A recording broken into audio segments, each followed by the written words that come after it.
আধার কার্ডের লোক দেওয়া তো হুশজ্ঞান আছে কি নাই? হ্যাঁ, পাশের বাড়ির কাকার নাম কি ছিল? কঙ্কন রায়। নাম হচ্ছে কি কন্ডম চাই। হ্যাঁ, এটা কথা বলে ফালতু লোক।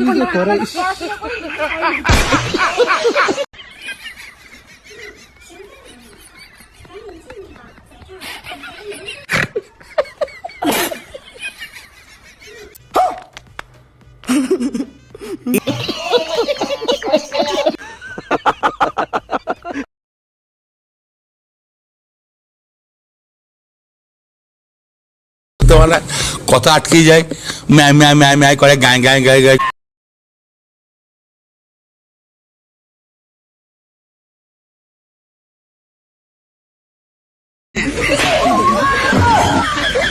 বলেছেন আপনার বুদ্ধি ভালো। রুকো যারা, সবার।